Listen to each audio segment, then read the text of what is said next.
like who's liable for the problem. So I've actually sent you the article there. This is actually put out specifically by CrowdStrike. So this is their take on the whole situation. Technical details, Falcon content update for Windows host, July 20th. So this came out yesterday. And they're like, what happened? Here's the impact, configuration file primer, all the technical details.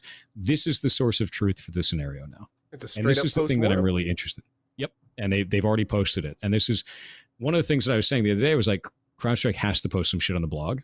They have to start doing this. And they did. And they started posting this stuff out there. So they talked about it all publicly. And now we have a source of truth for this instead of a whole bunch of people, armchairing the exact scenario on Twitter, which is what I hate more than anything. With that truth, can you translate some of that for us? What is the truth? Sure. So let's go look at this. We've got what happened. We already know what happened. We've seen the whole damn thing. The impact, we know the impact. The world's on fire a little bit. But then we've got this configuration file primer. So the configuration files mentioned above are referred to as channel files and are part of the behavioral protection mechanisms used by Falcon Sensor. So this is actually the driver file that they had in there. Updates to channel files are a normal part of the sensor's operation and occur several times a day in response to novel tactics, techniques, and procedures discovered by CrowdStrike. So they update these to catch bad guys with evolving methods of getting into your machines, right? So this is the normal thing is like whenever you have like Malwarebytes on your machine, it needs to update with like new fingerprints. So we did the same thing with Warden. It's basically just updating itself to catch people in new and clever ways. This is not a new process. The architecture has been in place since Falcon's inception. Technical details. On Windows system, channel files reside in the following directory. So that's a Windows System 32 drivers CrowdStrike. So it's in that drivers folder we were talking about. File name starts with a C dash. Each channel file is assigned a number as a unique identifier. The impacted channel file is in this event is 291. And we'll have a file name that starts with C and then all the zeros 291 dash and ends with the .sys extension. Although channel files end with the .sys extension, they are not kernel level drivers. Channel file 291 controls how Falcon evaluates named pipe executions on Windows systems.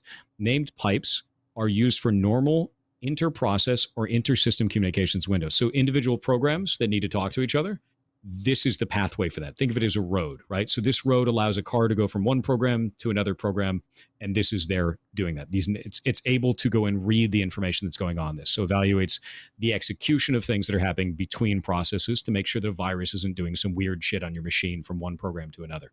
Very common tactic, very easy one is like viruses trying to append themselves to the end of other files. This would catch that as an example because it's trying to do something to another file. The update that occurred at 409 UTC was designed to target newly observed malicious named pipes being used by common C2 frameworks in cyber attacks. The configuration update triggered a logic error that resulted in an operating system crash.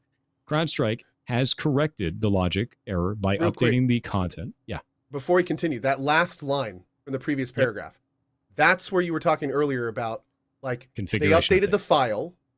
Yep. No, Windows updated, then CrowdStrike updated the file. And then the Windows update caused that line, right? Yes. So the part that's really interesting about this is there's a lot of talk about, is it Windows configuration file update or is it CrowdStrike's configuration file update? And I'm waiting to find out more information. The logic that CrowdStrike updated could have been rock solid. It could have been totally fine, worked forever. And then Windows changed. And Microsoft, without telling CrowdStrike, changed the logic that file was relying on, which then caused the crash. See, this is where we're at with Discovery. We need to find out. Okay. He's done. He's out. Me and Zeke are still on board. No, I don't trust these guys. No, I'm out. No. Can we not use Microsoft? Can we not? I mean, we could all go to Linux, but enjoy your audio drivers, dude. That's true. Enjoy just anything, really. Yeah. I mean, this is the whole thing with this is like you have to determine fault now, where it's like CrowdStrike is saying they did it. Microsoft is saying that there's some things on their end. There's people investigating this on both sides that are independent that are saying, hey, there was actually an update from Windows that caused this. So I'm waiting for all those to pan out, right? I'm waiting for everybody to have all the marbles on the table and we find out exactly what the hell went on. And I don't think it's appropriate to assign blame until we know that. I always think it's premature. And I know everybody in the news media is going to want to be the first to the gun to be like, oh, it's them. Oh, shit, it's them. And I know everybody in the internet is going to want to be like, oh, I'm a journalist too. And I'm going to do that. It's just not appropriate shit to do. Because when you're talking about something so extreme and so serious, it doesn't matter if you're there first. It matters if you're there correctly. No matter what. The information has to be right. This is a crazy problem, right? This is world-shatteringly bad and deadly for some people that are involved in this. So Crowdstrike has corrected the error logic by updating the content in channel file 291. No additional changes to channel file 291 beyond the updated logic will be deployed. Falcon is still evaluating and protecting against abuse of named pipes. So this isn't going to continue becoming a problem, but the affected machines are still affected. The most up-to-date remediation recommendations and information can be found on our blog or in the support portal. We understand that some customers may have specific support needs. We ask them to contact us directly. And to their credit, they sent out an email with the remediation steps to every single one of their customers, and they've been on top of it with support. The problem with this is you've got, at the end here, root cause analysis. We understand how this issue occurred, and we're doing thorough root cause analysis to determine how this logic flaw occurred. The effort will be ongoing. We're committed to identifying any foundational or workflow improvements that we can make to strengthen our process. We'll update our findings in the root cause analysis as the investigation progresses. This is not a case close. This is, here's everything we know so far.